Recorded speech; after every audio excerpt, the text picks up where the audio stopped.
Hace un par de encuentros iniciábamos con el tema del interaccionismo simbólico.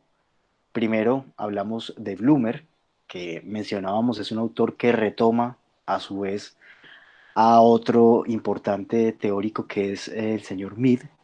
Y entonces, de alguna manera, Bloomer lo que hace es desarrollar un poco más este concepto del interaccionismo simbólico. Y luego avanzamos hacia Simmel, con el concepto de sociabilidad. Y decíamos que Simmel está mucho antes que la propuesta de Mead o que la de Bloomer, porque en realidad es un sociólogo que comenzó a estudiar ciertos fenómenos relacionados con la forma en la que interactúan las personas. Y hoy reforzaríamos o terminaríamos ese ciclo relacionado con interaccionismo simbólico con un autor que también es muy importante, que es Erving Goffman.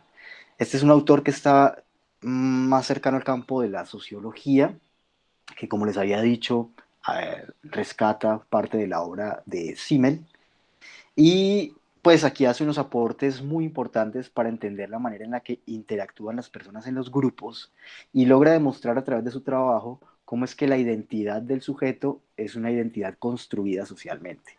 Entonces, uno de los conceptos más importantes a observar en el trabajo de Goffman es el de identidad social, porque él lo que va a mostrar es que hay una serie de alienaciones, como ustedes lo habrán visto en el texto, unas que son externas, que él llama exogrupales, y otras alienaciones que son endogrupales, es decir, que son internas del grupo, y a través de esas dos formas de alienación, como él las está nombrando, el sujeto construiría la identidad. Entonces estamos avanzando un poco más luego de haber visto la generalidad en Bloomer del concepto, que nos enseñó muy bien que el interaccionismo pues, tiene que ver con una forma de relación mediada a través del lenguaje y que nos mostró muy bien que en esa forma de relación mediada por el lenguaje uno se construye un significado del otro a partir de esos elementos instalados simbólicamente, pero el otro también lo significa uno a partir del rol social que uno tiene. Eso lo veíamos entonces con Bloomer. Avanzamos hacia la sociabilidad para mostrar que ese campo de interacción en realidad se desarrolla sobre todo en un ambiente no condicionado propiamente como es el de la sociabilidad, en donde las personas se encuentran entre sí por puro placer, por el placer de estar juntos, como dice Simmel. Y acá ya estamos avanzando hacia ese concepto de la identidad social, que es como lo que me parece va a ser muy importante trabajar en el señor Erving Goffman. Bien, es importante hacer algunas anotaciones también sobre los campos teóricos en los que surgen estas teorías. Entonces, fíjense que hemos hablado pues, del interaccionismo simbólico, que sobre todo es la manera en la que la psicología nombra el fenómeno. Para la sociología, si bien se trata de lo mismo, el campo propio de la sociología que estudia el fenómeno es el de la llamada microsociología. Y lo que hace la microsociología es ocuparse de la comprensión de la sociedad a través de la comunicación. Recuerden que en general ahí hay una distancia entre la sociología tradicional, llamémosla así, y este campo llamado microsociología, porque para la sociología en general lo más importante son las formas de interacción mediadas por las instituciones. O sea, en general la sociología realiza un análisis mucho más global en términos de la interacción entre los sistemas sociales y cómo estos influyen en los grupos y en los sujetos. Pero la microsociología hace un énfasis fundamentalmente en la relación comunicativa y trata de explicar todo lo que ocurre en la sociedad a través del fenómeno comunicativo. Pues bien, eso es muy importante para la psicología social porque ustedes recordarán, lo hemos recordado varias veces, pero hay que repetirlo, que para el señor Moscovici la psicología social tiene que ver con todos los fenómenos relacionados con la ideología y la comunicación. Entonces aquí va a ser muy importante realmente avanzar hacia estas teorías de la interacción no simbólico, que son las que nos entregan herramientas para poder hacer un análisis y hacer incluso pues investigaciones relacionadas con la comprensión de esos fenómenos de la comunicación propios de la psicología social. Ustedes ya inclusive, seguramente en varios de los temas que han elegido, estarán haciendo un trabajo similar. Por ejemplo, si hablamos del tema de las noticias falsas que ahora mencionaban, pues va a ser muy importante entender allí estas formas comunicativas, porque justamente las noticias falsas y el auge de las noticias falsas en la llamada sociedad de la comunicación, pues han tenido una gran posibilidad de circular y de circular rápidamente y de volverse virales, como se llama pues, en el mundo de la informática. Y logran volverse virales justamente porque hay unas formas de interacción social y de comunicación que permiten que la información circule de ciertas formas y también que tenga efectos en los públicos hacia los cuales va dirigida. Entonces ahí es importante el fenómeno de la comunicación definitivamente. Entonces, pues básicamente eso es lo que le interesa a la microsociología, entender además el sentido de la acción social desde la perspectiva de los participantes, y lo hemos visto en Bloomer y también en Zimmer, o sea, los participantes, aquellos que participan de una relación social, construyen sentido, construyen significado sobre sus acciones sociales. Y eso justamente es lo que interesa acá.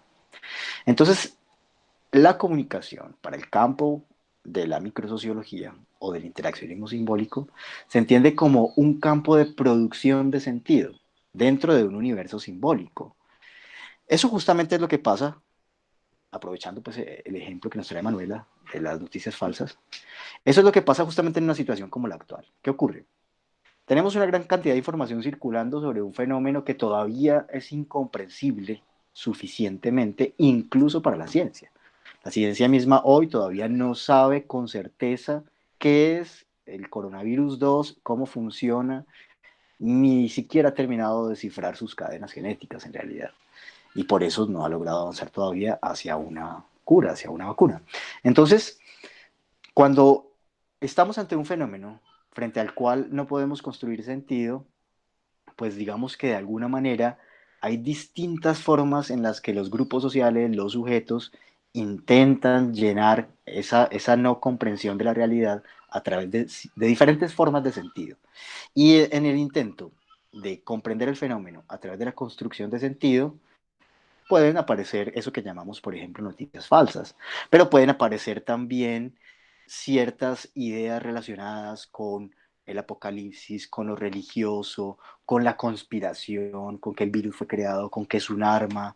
Bueno, ahí veremos una infinidad de información, pero que no es información en sí misma, sino que es sobre todo, que son sobre todo campos de construcción de sentido, sean falsos o sean ligados a las verdades científicas, en todo caso son campos de construcción de sentido, porque si hay algo con lo que es muy difícil lidiar para el ser humano y en general pues para los grupos sociales, es con los fenómenos desconocidos. Cuando uno está ante un fenómeno desconocido, eso genera incertidumbre y angustia. Entonces siempre habrá un intento por construir sentido y la vía en la que construimos sentido los seres humanos pues es a través del lenguaje efectivamente. Entonces es importante señalar que para ese campo de la microsociología y del interaccionismo simbólico, las personas actúan en relación con los objetos y actúan en relación con las personas y el mundo a partir de los significados que tienen, tanto de los objetos como de las personas como del mundo. Es solamente a partir de ahí que interactuamos con el otro. Si nosotros, por ejemplo, tenemos una concepción de que el otro es un inmigrante que puede traer enfermedades o que puede ser una persona eh, que puede venir a robarme mis bienes. Entonces hay desconfianza y yo actúo con él conforme a los significados que se han construido, ¿cierto? Pues en general es la manera como interactuamos y de ahí que, por ejemplo, el inmigrante esté siempre en una cierta posición de sospecha. Pero lo interesante en relación con eso es que en el caso actual del cual nos ocupamos, comienza a haber una serie de significados en relación con los objetos, el mundo y las personas que han ido cambiando por el mismo discurso del coronavirus y el contagio, que comienza a interferir, o más que interferir, que comienza a transformar y a cambiar las formas de relación con los objetos, con el mundo y con las personas. ¿Por qué? Porque, por ejemplo, hoy se nos ha dicho, usted puede contagiarse fácilmente si coge la baranda de un bus, si coge un billete. Usted puede contagiarse si está a menos de 2 metros de distancia de una persona. Usted puede contagiarse si de repente eh, sale con su mascota y no le limpia las patas. Bueno, hay una cantidad de elementos relacionados con la posibilidad de contagio que hacen que los significados que tenemos sobre los objetos, la relación con esos objetos y con las personas comience a cambiar. Entonces, necesariamente, ese discurso del que les estoy hablando, que es muy cercano para nosotros porque nos lo repiten todos los días en los medios de comunicación, necesariamente eso va a transformar la forma en la que interactuamos con los otros. Ese va a ser uno de los efectos inmediatos de esta pandemia por la que estamos atravesando. Entonces, el asunto está en que esos significados sobre los objetos, sobre las personas y sobre el mundo no son estáticos, sino que cambian, como lo estamos mostrando, de acuerdo con las diferentes situaciones, pero también de acuerdo con las diferentes expectativas y propósitos que nosotros tengamos. Eso hace que esos significados, obviamente, se organicen y se transformen de distintas formas. Lo importante entonces de acá, la conclusión importante de este proceso será que el individuo se constituye siempre a través de la interacción social. O sea, que no hay un individuo que pueda configurarse como individuo, sino es a través de ese campo de interacción social. Eso es muy importante tenerlo de vista, tenerlo en cuenta y no perderlo de vista, para no caer en una metafísica del sujeto, para no decir que es que hay un sujeto que sería, no sé, un espíritu, que sería algo puramente constituido biológicamente. Con esto no estamos diciendo que no hayan aspectos espirituales y biológicos en el sujeto, pero estamos diciendo que la configuración de ese individuo que interactúa con el otro se da a partir de la interacción social misma. Antes de la interacción social no hay un individuo capaz de integrarse socialmente. Entonces, el individuo surge, se constituye a partir de la interacción social. Eso es importante para la psicología social porque es lo que le permite a la psicología social, a diferencia de otros enfoques de la psicología, desanclarse de una mirada metafísica del sujeto, de una mirada biologicista o de una mirada en donde ese sujeto sería una esencia. Para la psicología social no existe la esencia del individuo, existe un individuo que se constituye a través de la interacción. Entonces, esa constitución del individuo a partir de la interacción va a hacer que emerja un yo social. Y ese yo social le permite al sujeto interactuar con los otros, pero también le permite conocerse a sí mismo. Ese yo social, la psicología social y en general la psicología, lo ha llamado el self. El self es entonces esa instancia, ese yo social que permite que yo interactúe con otro, pero que me permite también conocerme a mí mismo. Entonces, de alguna manera, diríamos que el individuo no nace siendo una persona, sino que esa persona surge, se construye en la interacción y el efecto de esa relación constitutiva y de esa relación social es que aparezca la posibilidad de conciencia de sí mismo a través del self. Fundamentalmente es eso. De ahí entonces que el otro en la relación social será siempre un espejo para ese sujeto. Como el otro es siempre un espejo, pues entonces eso justamente explica por qué la identidad mía se construye en relación con la del otro, porque es reflejándome en el otro como yo puedo construir mi propia identidad. Entonces de allí que la identidad en la psicología social y obviamente en las teorías de la interacción, pues sea una identidad construida socialmente. Eso entonces en el marco, volviendo pues a lo que es nuestro tema de estudio de este ciclo, pero sobre todo en el marco de lo que implican las teorías del interaccionismo simbólico y particularmente también la manera como la microsociología, como campo propio de la sociología, estudia el fenómeno. Viene entonces ahora el trabajo de Goffman. Y el trabajo de Goffman lo que hace es adoptar ese modelo para lograr entender cómo construyen la identidad las personas que tienen algún tipo de discapacidad o las personas que están o son reconocidas como anormales por X o Y motivo. Sabemos bien que estas dos categorías, estas dos formas de nombrar el asunto, anormalidad o discapacidad, hoy están un poco reevaluadas si se quiere, se ha hecho una crítica sobre ellas, tratando de avanzar así hacia una forma de nombrar la diferencia de una manera un poco más incluyente. Sin embargo, a pesar de que esa visión está allí, me parece que los conceptos de anormalidad y de discapacidad son importantes mantenerlos en el análisis para no caer en algo que terminaría siendo una especie de disfraz, ¿cierto? Un disfraz simbólico para tratar de encubrir la exclusión que hay generalmente sobre las personas que son diferentes. Entonces acá el asunto, más allá de si la forma adecuada de nombrarlo es o no esta, sobre todo son los conceptos que nos permiten mostrar que en estos fenómenos generalmente hay un proceso de exclusión.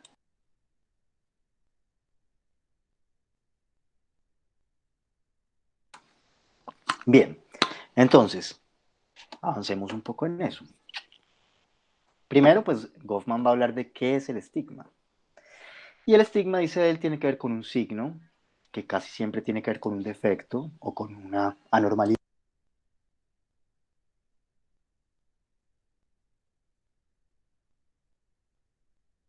Y este rasgo del sujeto lo hace objeto de exclusión. Entonces, generalmente son categorías que permiten clasificar a los sujetos, ¿cierto? Atributos, bien sea, por ejemplo, en el caso de la discapacidad, de alguien que es ciego, de alguien que es sordo. Ese solo atributo hace que sea apartado del rango normal y por lo tanto que sea, además de excluido, integrado en un grupo distinto. Ahí configura el sujeto una identidad social con otros que son parecidos a él. Entonces él va a decir que esa identidad del sujeto tiene dos elementos fundamentales. Una identidad social virtual, como la llama, y una identidad social real. La identidad social virtual tiene que ver con los caracteres que le atribuimos a un individuo, ¿cierto? Que no necesariamente se corresponden con lo que él es.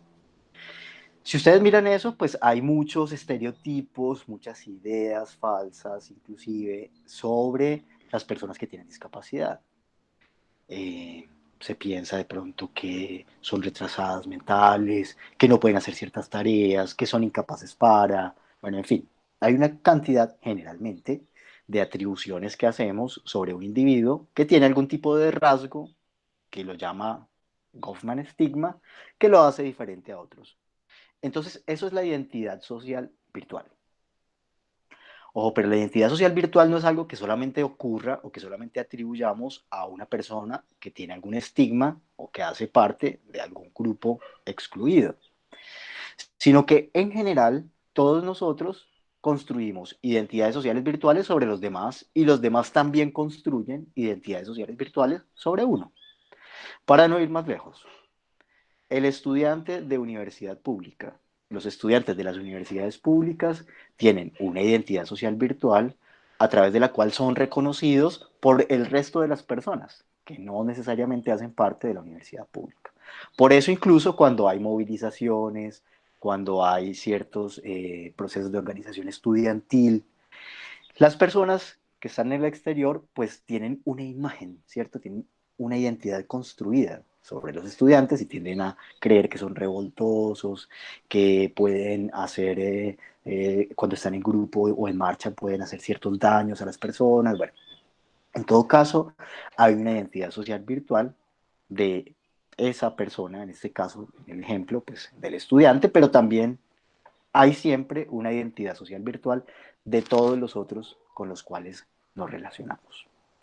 El asunto es que esa identidad social virtual no siempre se corresponde con la identidad social real, ¿cierto? ¿Qué es la identidad social real? Es la manera en la que corroboramos que esos atributos que nosotros le indicamos al otro realmente son ciertos, realmente corresponden con su forma de ser y de actuar. En la película, para avanzar sobre el ejemplo que está pues puesto allí a la orden del día, en la película de Los Idiotas, ¿qué comenzamos a ver? Vemos a un grupo de personas que son normales, diríamos, entre comillas, que son sanas, que no tienen ninguna enfermedad, pero que hacen el papel de idiotas, o sea, que fingen ser retrasados o tener algún tipo de discapacidad para, aprovechándose de esa condición, recibir ciertos beneficios por parte de los otros. Bien, pues ¿qué ocurre en ese caso si tomamos los conceptos de identidad social virtual e identidad social real? Que la identidad social virtual es que estas personas tienen una discapacidad. Evidentemente, el que los ve desde afuera, como ellos están fingiendo un papel, están actuando, pues seguramente creerán que son personas con discapacidad. Pero si comenzamos a avanzar, a interactuar con ellos, comenzamos a observar de que en realidad son normales, simplemente están fingiendo. Entonces, en ese caso, la identidad social real no se corresponde con la identidad social virtual. En general, uno podría decir que no siempre hay una correspondencia entre lo uno y lo otro. Bueno, ¿qué pasa entonces con el caso de nuevo del estigma? ¿Y por qué el estigma es una forma muy particular de construir identidad?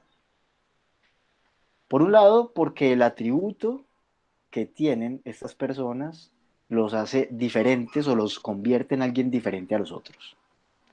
Y esa diferencia los hace de alguna manera, no solamente los excluye, sino que los hace menospreciados. Ese menosprecio en relación con ese atributo, pues tiene que ver además con que casi siempre es un defecto o es una falla o es una desventaja y entonces por eso mismo eso redunda en un desprecio hacia esa persona. Se trata entonces de estereotipos, de atributos que son indeseados, digamos, por el conjunto social. Entonces el estigma se convierte en algo desacreditador. El individuo comienza a ser desacreditado por esa condición y ese descrédito pues termina, digamos, en dos tipos de situaciones. Una es que las personas tienden a ocultar su estigma para no ser desacreditados, porque si se llega a conocer, pues entonces serán desacreditados por los demás, o sea, se convierte en un desacreditable. Entonces allí tenemos un atributo que los puede hacer desacreditados, que las personas tienden a ocultar, porque si se conoce, se convierte en una persona desacreditable, digamos. Hay diferentes tipos de estigma. Goffman intenta clasificarlos, habla de abominaciones del cuerpo, del carácter, de la raza, de la nación, de la religión. Entonces fíjense que ahí caben toda una cantidad de elementos que no son solamente relacionados con lo anatómico, con lo fisiológico o con lo psíquico, sino que también tienen que ver con lo político y con lo cultural, ¿no? Yo ponía un ejemplo hace un rato de las formas de exclusión que hay sobre los inmigrantes, por ejemplo, en nuestro caso, sobre los venezolanos. Entonces, eso muestra que a través de ese estigma se construye una identidad virtual y se construye un estereotipo sobre esa persona. Pero además hay un asunto que es poco preocupante, que es como lo que interesa resaltar acá, y es que Goffman dice que el estigma de la persona hace que de alguna manera tratemos de concebirlo como si no fuera totalmente humano, o sea, lo deshumaniza de alguna manera. Entonces eso termina en una discriminación, ¿cierto? Porque le atribuimos imperfecciones, porque en algunas ocasiones, en contextos sobre todo pues, religiosos, se considera que el estigma es un castigo divino, y entonces el sujeto pues experimenta eso con vergüenza, ¿no? Porque se percibe a sí mismo como si poseyera un rasgo, un atributo que lo hace impuro, que lo hace diferente. Y entonces puede incluso llegar, dice Goffman, hasta a odiarse a sí mismo cuando se encuentra en el espejo. Eso es muy importante porque fíjense, aquí lo que estamos mostrando es algo que tenía que ver con un atributo del sujeto, que lo convierte en desacreditable, porque el conjunto social considera que ese atributo lo hace a alguien no solamente diferente, sino en una condición menor en el rango humano. Pues termina influyendo en ese sujeto, por más que él no quiera, porque justamente ya dijimos, como la identidad se construye en la interacción, entonces este sujeto puede terminar justamente asimilando esa forma de verse a sí mismo, o sea, la forma en la que el otro lo ve, y puede terminar odiándose a sí mismo, y puede terminar pues en distintos asuntos ya psicopatológicos, ¿no? Pero además, el problema está, sobre todo, en que el sujeto no tiene ningún tipo de control sobre ese estigma, es decir, es algo que con lo cual nació o algo, una situación por la cual atravesó que es irreversible. Entonces, él tendrá que llevar, dice Goffman, una especie de disfraz que le fue puesto sin su consentimiento y tendrá que llevarlo además por el resto de la vida, porque no hay forma de deshacerse de ese estigma. Eh, a pesar de que, claro, sabemos que hay algunos casos, sobre todo de orden anatómico, que se pueden corregir, ¿no?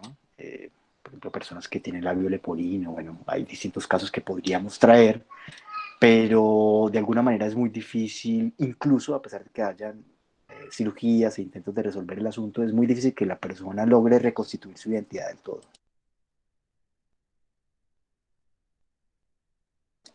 Hoy la cosa es tan preocupante en relación con eso mismo que ustedes se habrán dado cuenta ya los efectos que tienen, por ejemplo, las cirugías estéticas en la configuración identitaria de las personas. Y que incluso hace que muchas personas que se sienten o pues que no se sienten a gusto con su cuerpo, busquen a través de la cirugía mejorar ciertos atributos para ganar así un reconocimiento mayor en términos sociales.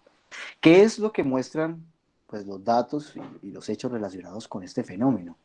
Que en realidad ese es, que además pues, es también una enfermedad psicopatológica, las personas ingresan a ese mundo de las cirugías y eso es muy parecido a las adicciones. Hay un tiquete de entrada, pero no siempre de salida. Porque por más cirugías que se hagan, nunca van realmente a estar a gusto con su cuerpo. Entonces, es un poco eso también lo que ocurre en este tipo de casos que bien podrían servir para poder metaforizar, relacionar e ilustrar este concepto de estigma de Goffman. Entonces, pero también puede ocurrir, dice Goffman, que los individuos utilicen su estigma para conseguir beneficios secundarios. Bueno, esto siempre ha ocurrido así, ¿no? Por ejemplo, las personas que se dedican a la mendicidad, desde tiempos inmemoriales, hemos visto que aprovechan su estigma para lograr conseguir recursos. Hasta nuestros días sigue siendo así, pero incluso también, no solamente cuando se trata de un estigma físico, sino también, fíjense, cuando se trata de un estigma social, cultural o político. Lo veíamos, por ejemplo, con los venezolanos, ¿no? Es decir, muchas personas venezolanas utilizan ya como modus vivendi su condición de inmigrantes para conseguir recursos. Entonces, lo que va a mostrar Goffman es que si bien la estigmatización tiene un efecto negativo por lo que ya hemos mencionado, al mismo tiempo permite construir la identidad. Entonces, como permite construir la identidad, a través de esa identidad, los sujetos logran adquirir ciertos beneficios y entonces comienzan a sentir cierta comodidad en relación con su estigma. En la película claramente es así, ¿no? El estigma de los sujetos que en realidad no tienen nada, pero están fingiendo ser idiotas, les sirve para conseguir muchísimos beneficios secundarios. Además, dice Goffman, que el estigma puede convertirse en una forma de protegerse de la responsabilidad social. Eso es muy importante y en la película está claramente expuesto. Estos son sujetos que no pagan impuestos, que están viviendo en una casa que han ocupado, que logran a través de eso adquirir ciertos beneficios del Estado. Entonces, en realidad, ese atributo que genera ese estigma, ¿cierto? Que parte de un atributo que puede ser indeseado, a la vez se convierte en la forma como los individuos y los grupos construyen identidad y a través de esa identidad obtienen beneficios secundarios, pero además se desresponsabilizan o pueden llegar a desresponsabilizarse socialmente.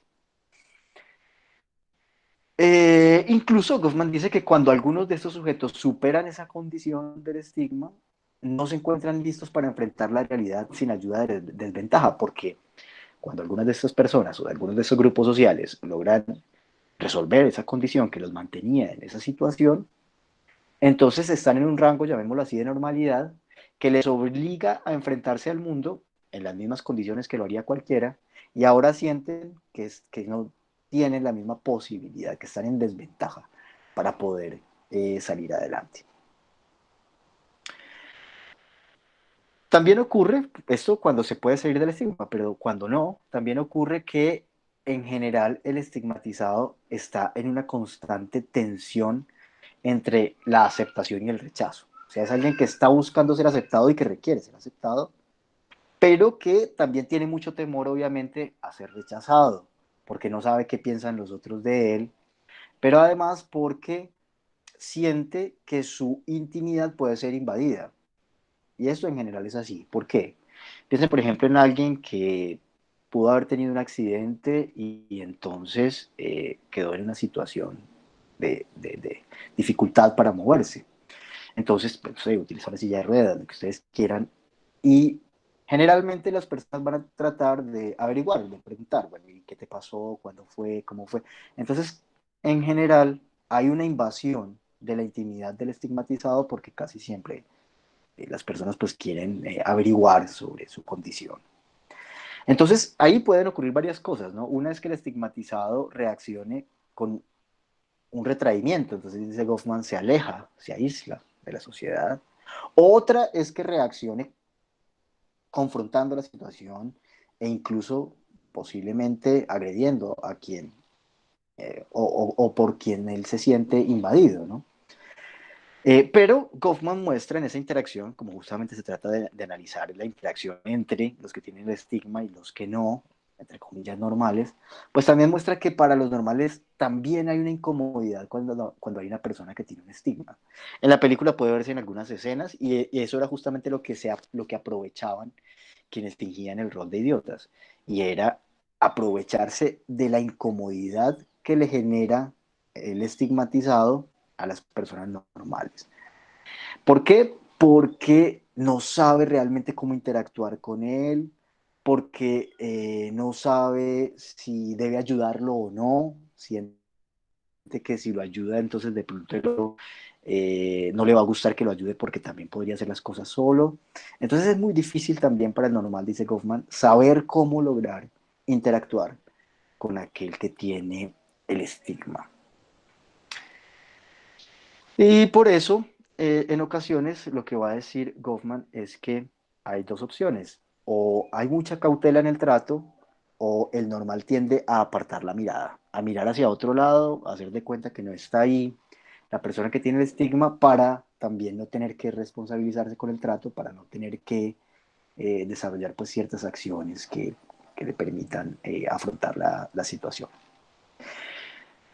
Bueno, voy a hacer una pausa, una pequeña pausa ahí para escuchar si tienen algunos comentarios, porque ya en la segunda parte me interesa que veamos de una manera ágil el tema de la identidad relacionada con la alienación grupal, que puede ser, como les decía, de dos niveles, externa o interna. Preguntas o comentarios.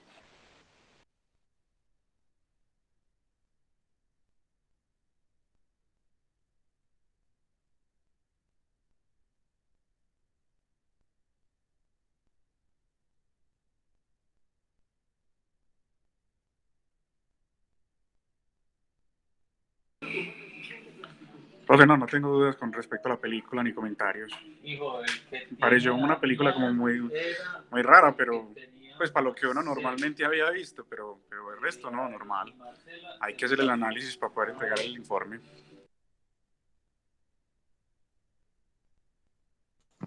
Profe, entonces a lo que veníamos del estigma y de que hay personas pues que son estigmatizadas, podríamos llegar a una conclusión de que en algún momento todos los hemos sido, porque de X o Y forma siempre no vamos a ser completamente normales en lo que la sociedad o en lo que se tiene como concepto de normalidad. Entonces, ¿cómo se vería pues eso?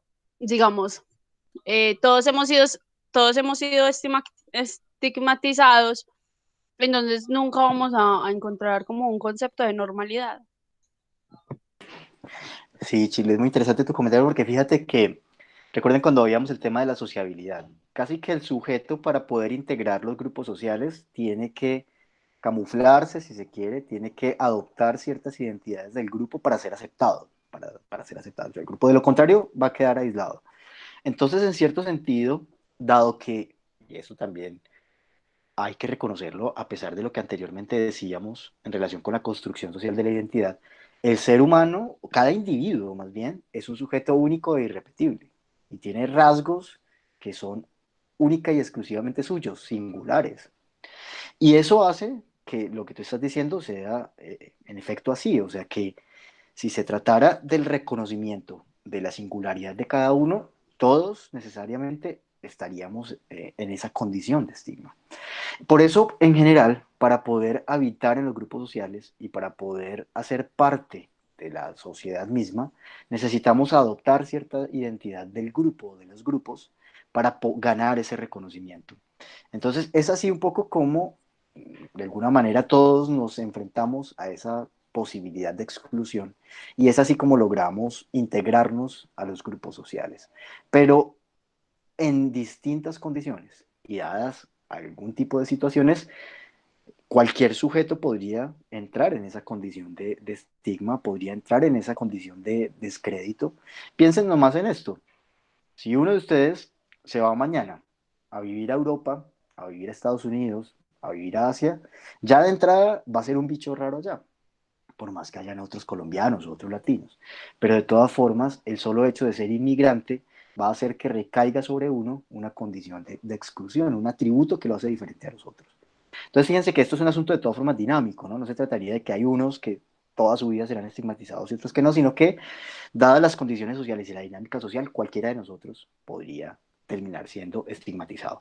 Incluso también por asuntos religiosos, ¿cierto? Por asuntos religiosos las personas también son excluidas de grupos, por asuntos políticos también. Fíjense lo que ocurría, bueno, lo que ocurría además en el país con la violencia, pero lo que ocurría recientemente con el plebiscito, ¿no? Entonces ahí hubo una suerte de rechazos, de estigmas sobre los que votaron por una u otra tendencia. Entonces fíjense que en términos políticos también uno en cualquier momento puede terminar estando en esa condición de descrédito y de estigma.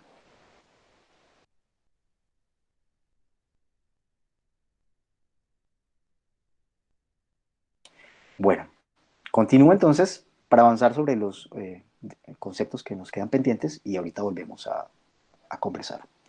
Entonces, fíjense, hay un asunto que tiene que ver con la alienación. Entonces, lo primero que va a decir Goffman es, ¿la identidad del sujeto se construye socialmente? Sí, pero esa construcción social de la identidad es alienante, ¿sí? Es decir, no es algo que uno, que uno simplemente conceda, que uno simplemente acepte.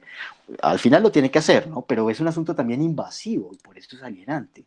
Entonces, esa identidad social se construye a partir de las expectativas que tienen los otros respecto a mí. Lo que les decía ahora, yo para integrar un grupo tengo que asumir una serie de roles y de comportamientos. Entonces, esas expectativas del otro generan una alienación sobre mí y a partir de ahí yo desarrollo una serie de comportamientos. Eh, Eso implica, como les decía desde el principio, que el individuo construya la imagen de sí mismo a través de los elementos del otro y del grupo, y eso hace que la identidad social, en el caso al menos de los estigmatizados, como los llama Goffman, construyan su identidad toda en relación con el estigma. Pero fíjense en el caso que yo les mencionaba de los inmigrantes. Los inmigrantes que pueden estar en una condición de desventaja o de rechazo en distintos países en donde se encuentran, ellos construyen su identidad justamente a través de ese mismo estigma. Por ejemplo, decir que son suramericanos o sudacas, como se les llama, es una forma también de reconocerse, de construir identidad. Entonces, eso implica que esa identidad del yo, en este caso, necesariamente esté organizada a partir de ese rasgo, a partir de ese estigma, y creo que eso es lo más interesante acá en esta versión del asunto, que se trata de que el estigma, que es lo mismo que desacredita al sujeto y que es lo mismo que lo excluye, es finalmente aquello que le permite construir la identidad, y por eso Goffman va a hablar de una identidad deteriorada. Eh, Esto obviamente pues lo va a dejar en una serie de situaciones que son ambivalentes. El grupo que él habita le reconoce, pero los otros lo excluyen. Por ejemplo, los demás se comportan con él de manera estereotipada, entonces piensen, por ejemplo, en alguien que tiene algún defecto. Casi siempre cuando está dentro de un grupo se van a hacer chistes sobre ese defecto que él tiene, ¿no? Entonces es un humor que tiene que aprender a aceptar aquel que tiene esa condición y que incluso termina él burlándose de sí mismo en algún momento, como aceptando pues esa misma condición. Entonces a eso es a lo que va a llamar Goffman una alienación del yo. Pero Goffman dice, esa alienación se refuerza a partir de la interacción con los miembros del grupo o con los que no tienen ningún estigma, pero se refuerza sobre todo a través del aparataje médico, cuando se trata sobre todo de estigmas de orden fisiológico o anatómico. Fíjense que los profesionales, dice Goffman, contribuyen a alienar esa identidad del estigma. ¿Por qué? Alguien que tenga algún tipo de discapacidad tiene que ir pues al médico, al psiquiatra, al fisioterapeuta, el que sea, y este va a comenzar a generar una definición sobre su condición. Y además de que realiza una definición sobre su condición, comienza a elaborar una suerte de códigos, ¿cierto? Un lenguaje especializado sobre su padecimiento, que el sujeto aprende muy bien, lo aprende casi como un libreto, y que cuando le habla a los otros de su padecimiento utiliza las mismas palabras que utilizan los médicos en ese caso para referirse a él. Entonces, de alguna manera, él comienza a adoptar ese discurso, ese lenguaje médico para referirse al mismo, pero además también aprende a cumplir un papel, que es el papel que espera el médico o el profesional que él cumpla, que se comporte conforme al papel que le corresponde. Y ojo porque esto ocurre no solamente con aquel que tiene un estigma anatómico fisiológico, sino que también ocurre con cualquier otro tipo de estigma. Con estigmas que recaen sobre lo étnico, también ocurre que ciertos profesionales encargados de asuntos étnicos comienzan a construir un lenguaje o un metalenguaje referido a esa condición que los mismos grupos e individuos adoptan y que reproducen de alguna manera. Entonces, pero también, dice Goffman, esos códigos construidos por los profesionales, por esos campos discursivos, en ocasiones se convierten en una plataforma de acción, una plataforma política de acción. ¿Por qué una plataforma política? Porque también ciertos grupos sociales, a partir de esos mismos lenguajes, comienzan a generar movimientos y reivindicaciones en busca de mejorar sus condiciones de derecho. Entonces, fíjense, podría ser una población LGTBI, ¿cierto? Que está en esa condición de estigma, que usualmente ha estado en una condición de rechazo, y que la forma discursiva en la que se va construyendo eso, un lenguaje sobre la diferencia sexual, sobre el género, la teoría de género, les va ofreciendo una manera para comprenderse a sí mismos, para hablar de sí frente a los otros, pero también en una plataforma política que podría llevarlos más adelante a generar una serie de reivindicaciones, de alguna manera. Entonces ahí estamos hablando de unas alienaciones del yo que vienen sobre todo de unos discursos que son en principio externos al grupo, pero que el grupo comienza a adoptar. De otro lado, tenemos unas alienaciones endogrupales, ¿cierto? Entonces Goffman dice, dentro del mismo grupo del estigmatizado hay otra suerte de alienaciones, ¿no? Porque incluso dentro del mismo grupo, así compartan el mismo estigma, también pueden haber personas más desacreditadas que otras. También hay personas que, por ejemplo, son rechazadas cuando mantienen muchas interacciones con personas que son externas al grupo, porque comienzan a decir que puede ser alguien desleal, alguien que quiere copiar una identidad de las personas externas, o alguien que si se aleja, por ejemplo, es cobarde. Entonces eso hace que el sujeto cuando está en ese grupo, esa alienación, lo mantenga en un interior del cual le es difícil moverse y sostener relaciones con otros que están por fuera del grupo. Porque si él se separa, si él se sale del grupo, tiene que terminar adoptando también los discursos externos, el lenguaje de los otros para referirse a los que antes eran sus amigos. Entonces, finalmente lo que muestra Goffman es que esos grupos, con esas alienaciones endogrupales muy fuertes, terminan aislándose un poco del conjunto social y en ese intento de aislamiento terminan reproduciendo las formas de exclusión de los mismos normales. ¿Por qué? porque entonces ahora son ellos los que también van a generar una serie de rechazos, una serie de exclusiones sobre todos aquellos que no son parte de su grupo. Entonces, paradójicamente, terminan reproduciendo la misma forma de exclusión de la cual habían sido víctimas ellos mismos. Eso en relación con esa alienación que llama Goffman endogrupal.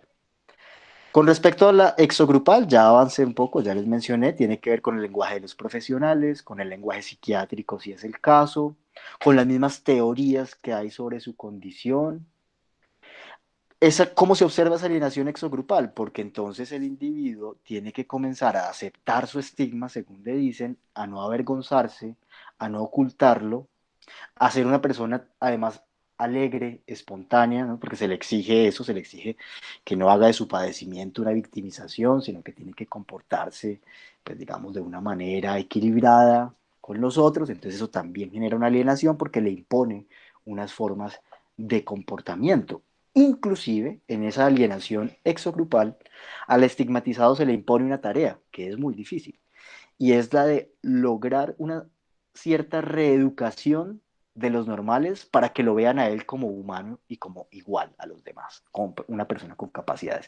Entonces casi que él tiene que convertirse en un profesor de los otros, en un reeducador de los otros, para que los otros, de alguna manera, aprendan a aceptarlo. Él tiene la tarea, o sea, la aceptación no es algo que solamente deban hacer los normales, de hecho es casi una tarea que debe comenzar a desarrollar el mismo estigmatizado. Entonces es muy difícil, ¿no? Porque tiene que mantener un cierto yo estándar, como si fuera igual a los otros, pero al mismo tiempo un yo que está ligado al estigma. Entonces ahí está entre esas dos formas de alienación que generan pues muchas tensiones constantemente. Él mismo tendrá que hablar de su estigma, utilizar el lenguaje médico, pero también debe comprender el lenguaje normal con el cual los demás se refieren a él. Debe aceptar la ayuda de los otros, porque si la rechaza, pues entonces va a comenzar a ser también objeto de exclusión, ¿no? Eh, y, pero también se le exige ser autónomo, o sea que está entre dos situaciones, ¿no? Aceptar la ayuda, pero lograr realmente ganar suficiente autonomía, dado que ese discurso externo, sobre todo médico, psiquiátrico, le exige lograr cierta autonomía. Eh, y pues finalmente lo que va a concluir Goffman respecto a esas formas de alienación es que, y respecto a esa identidad social, es que finalmente de lo que se trata no es solo de una identidad social, sino de una política de la identidad, dice él. Porque, ya les decía, esa identidad debe convertirse no solo en una forma de reconocimiento, sino en un lugar a partir del cual el sujeto logra obtener y reivindicar sus derechos. Por eso esa identidad se convierte también en una plataforma política. Entonces, él debe familiarizarse con el lenguaje médico-psiquiátrico, pero también con el lenguaje político para poder así desarrollar una serie de reivindicaciones. Es una tarea difícil entonces porque tiene que aceptarse a sí mismo, ¿cierto? A partir de su estigma. Ese sí mismo siempre será un habitante extraño de alguna manera porque es un sí mismo construido desde el lenguaje externo, como ya lo decíamos, profesional, pero reforzado también desde el lenguaje interno del grupo que él habita. Entonces, por un lado, ese yo será un yo que es igual a los que son de su grupo, pero que es diferente a los que están por fuera. Entonces, fíjense, esa identidad del yo, pues, a pesar de que es una identidad que le permite al sujeto un reconocimiento interno en el grupo y externo en la sociedad, es una identidad bastante difícil porque es una identidad que siempre estará en tensión, en constante tensión. C es igual a, pero C es diferente a, y entonces la necesidad de habitar tanto el mundo social como el mundo grupal, pues hace que el sujeto esté en constantes conflictos y tensiones. Esto obviamente es algo que no ocurre solamente con la persona que padece un estigma, como ahora lo decía Shirley, es algo que ocurre con todos nosotros que habitamos grupos y que estamos constantemente en una tensión entre lo que se impone en el endogrupo y los discursos exogrupales que también hacen unas exigencias a la forma como construimos la identidad. Por ejemplo, si lo vemos en el caso de los normales, tenemos una serie de exigencias externas, ¿no? Piensen en el caso actual, ¿no? O sea, en el caso actual es necesario que las personas mantengan un cierto equilibrio emocional a pesar del confinamiento, que logren salir adelante con las distintas tareas profesionales o académicas, pero además que logren desarrollar su rol como hijos, padres, hermanos dentro del hogar en tiempos de confinamiento que además saben que la convivencia no es sencilla. Entonces, son una serie de exigencias, ¿cierto?, externas que influyen en la construcción de su identidad, pero que además también entran en tensión con otras exigencias que ya son exigencias internas propias de los distintos grupos en los cuales o de los cuales uno participa. Entonces, fíjense que con este recorrido tenemos un concepto que es muy útil para entender la interacción o para reforzar este tema del interaccionismo simbólico, que nos permite sobre todo ahora comprender con mayor detalle cómo es que se construye la identidad, al menos desde la perspectiva de la psicología social. Es muy importante ahí, y creo que es lo que hemos dicho desde el principio, poder resaltar que esta identidad para la psicología social es una identidad social. Para la psicología social no hay una identidad única y exclusivamente del sujeto, digamos, totalmente singularizada, totalmente apartada. La identidad no es para la psicología social un rasgo íntimo, ¿cierto? Sino que al contrario es un rasgo éxtimo, porque es a partir del reflejo en el espejo, a partir del encuentro con el otro, como yo construyo mi identidad. Y ahí comenzamos a ver también entonces cómo van abriéndose las aguas en la forma en la que la psicología individual ve la identidad y la forma como la psicología social define la identidad. Dejo hasta ahí y abro de nuevo para que ustedes puedan hacer algunos comentarios o preguntas que puedan haber surgido en esta mañana.